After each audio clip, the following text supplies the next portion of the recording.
For a vast number of years, the bodybuilding industry has been dominated by men. But what happens when women dominate bodybuilding? Give me the power, give me the strength to be really strong, really confident on stage. Two champions thus far. The lightweight and the middleweight classes have been already determined. In the lightweight competition, Michelle Ralabate. She looks great. You know, she has that V taper going on. The midsection was really dry and crisp. She definitely deserved the win. But I made it. Thank God I made it.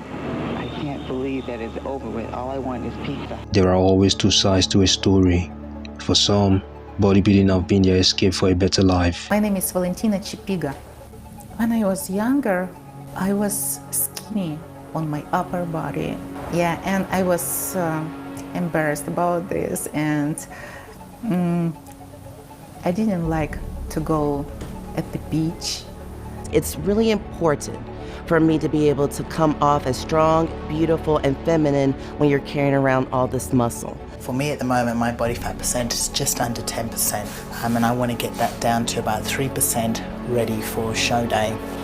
And I'm really pleased. Put on some good muscle, and the definition is coming through already, and I haven't started dieting yet. So happy that I got into this sport. While for others, it has led them down a rabbit hole. Bodybuilder Jody Vance has died at just 20 years old after suffering a fatal heart attack. When a guy or a woman dies in their 20s, you can't really call it a natural death.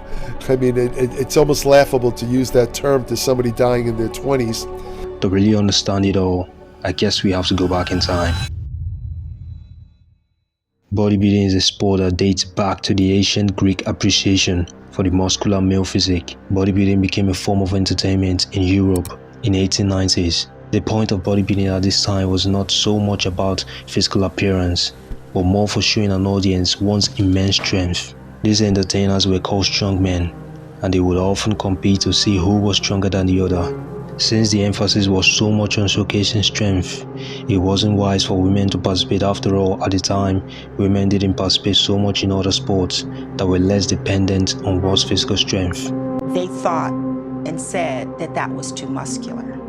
Even as an amateur, okay, my goal is to go to the Miss Olympia, to be the best in the world. And so now you're telling me there's no place for me?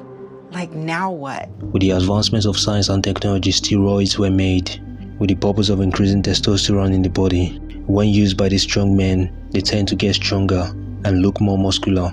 This led to the change in criteria in the sport. And if bodybuilding would become popular, it would be all thanks to this man. The former Mr. Universe and Mr. Olympia. He's also a best-selling author and an award-winning actor. He has a new book out called Arnold's Body Shaping for Women. Would you welcome, please, Arnold Schwarzenegger. Arnold Schwarzenegger is a contented soul. The big, strapping kid pulled out of the Austrian hinterland. Pumped up already. A bodybuilder looks at his body as a thing, and he wants to develop this thing, and that's what he's looking at, but never at himself.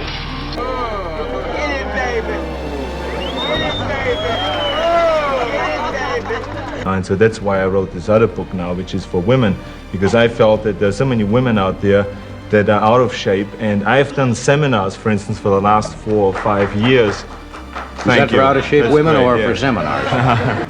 The women had to fight to be on the stage. No, I've done seminars for the last 4 or 5 years for women, how to get in shape and all that, and I haven't found a woman yet that was happy with her body. And they all have some complaints. The bust line is too small, or the hips are too big, or this and that. And so I felt that I could be the one to save them. Just let your arms work. Very good. And exhale on the way up, Rachel. Exhale. Very good. And inhale on the way down.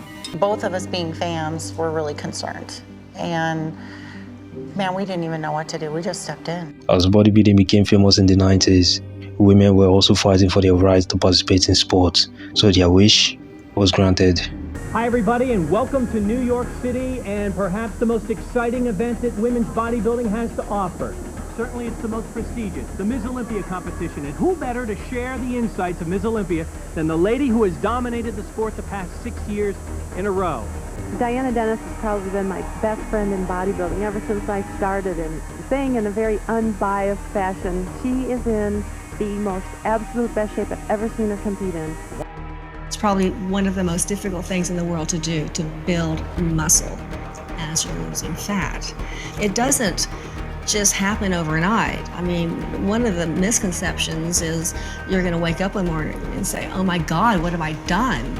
It happens very, very slow. 29 years old, one of many from Germany. There's a lot of German women competing this year, and in Germany, bodybuilding is a very popular activity, I think more so than in the United States. In this industry, we call each other Iron Sisters. And so many times we'll see people be mean to us because we're different. And to put them up on a stage and celebrate that they're different, I have the utmost respect for them. During puberty, men naturally start growing body hairs, broader shoulders, and a decent amount of muscles. This is because of the severe increase in testosterone. On the other hand, the case is quite the opposite for women, as their bodies store more fats rather than muscles, due to their low testosterone and a very high estrogen levels. So based on science, no matter how hard a woman works out, she won't get big muscles compared to the average man who works out less frequently. No activity is going to make a woman look like a man unless you do something to your endocrine system, meaning if you inject steroids into your body. I just take tests in GH. I'm taking GH. I'm on just TRT from a doctor. People are looking at their body and they're looking at them, but they're not seeing what's inside. And what's inside is someone who was brave enough to just say, this is what I want, no matter what the world tells me. And there's still a lot of people out there, they can't accept the idea that a woman has muscles, that a woman is physically strong. And that's one of the things that I would really love to see changed. And I felt like I was fighting a one-woman battle, trying to encourage women on one hand to embrace bodybuilding and weight training as a way to really be fit and be strong and be empowered as a woman. I felt the need to talk about the white elephant in the room. Getting this shredded will surely come with a lot of side effects. They might have had some cardiac damage to the heart itself. My name is Tanya, and I'm a female bodybuilder, and I am looking for love. My voice got pretty deep. Body hair, clit growth. Look at this. I can't wear a tube top because it looks stupid. Look at that. It's stupid. It looks stupid. Stay up. Even so.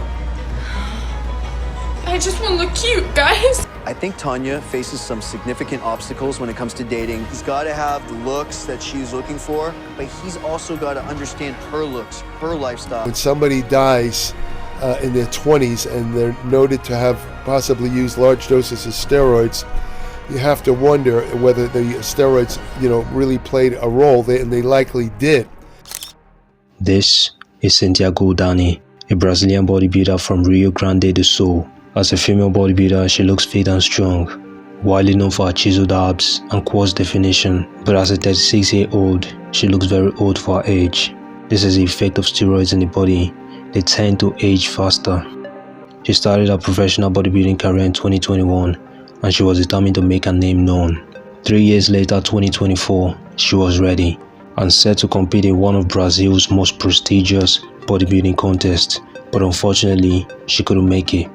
Months before the contest, she was rushed to the hospital, but sadly passed away. Cause of death was reportedly due to complications of blood clots. Same year, 2024, while Santiago Dani dies, another female bodybuilder influencer, Johanna Perez, celebrated her 35th birthday. Johanna Perez was one of the first women to compete in bodybuilding tournaments in her native Panama and had won several awards during her career. A few days after celebrating her 35th birthday, she sadly passed away. Her parents posted this sad news on her Instagram profile. Until this day, we don't know the real cause of death. We'll present the second place check of $20,000 to the runner-up. This is the popular Denise Wukowski. She started her professional bodybuilding career in 1988, participating in 10 competitions, winning 8 out of 10 in the span of 5 years. losing her last contest to one of bodybuilding's greatest women, Linda Murray.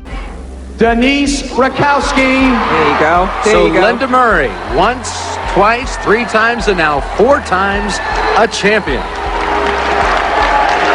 And you know, Rakowski is very, very happy at this point. It's her first Miss Olympia, and to come in and rattle the rafters underneath the current Miss Olympia, hey, that's some first-time showing. But Linda Murray on her way to perhaps breaking Corey Everson's 6-time champion record that was set.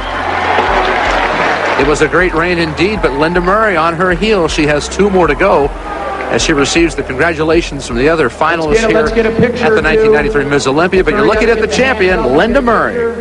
I have to say to you, Denise, that this reminds me, it's the 10-year anniversary of me winning the Olympia. Oh my God, congratulations. But in 1992, the same thing happened to me. Finished in 2nd. And now I was just really nervous, but no matter, I mean, of course, everybody goes into the show to win it, you know, you want to win it, you know, but just to know I had even, you know, the first or second, one of the two, just even a second, I was just ecstatic, and just to even be here, like I told you earlier, I'm speechless, it's unbelievable. After losing the contest, she left bodybuilding and was nowhere to be found. Few years later, she was arrested, rumored to be addicted to psychedelic drugs. She's been battling drug addiction for a very long time, and then she was arrested in 2012 for evading arrest. So that's what these mugshot photos were taken for. She's got facial hair growing, her hair is all crazy, her eyes look like she's, you know, high and, you know, bugging out of her head.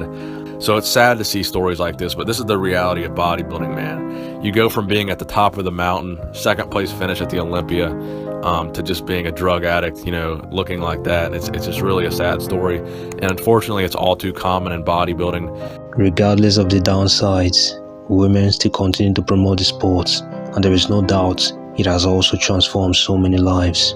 I initially got into bodybuilding because I'd gone to watch a bodybuilding show. And the moment they walked onto the stage, I was mesmerized. Instantaneously, I looked at it and I thought, that's what I want to look like. It just portrayed so much strength and power to me, and I thought, how fantastic to be a woman and be able to combine that with femininity. I felt empowered. I felt so different from the others in a good way. I mean, I didn't mind that I was different from the other girls. In fact, it made me feel better. Like, I knew I was stronger than them, and I liked the fact that the other guys were intimidated by me. It kind of made me feel happy. I go into the gym and whatever worries I've got seem to disappear. For me, it is a form of meditation. Bodybuilding gave me strength, and I made the decision to change some things in my life and break away from the marriage that I was in. Bodybuilding has been really good for me because it's made me see that I can be my own person.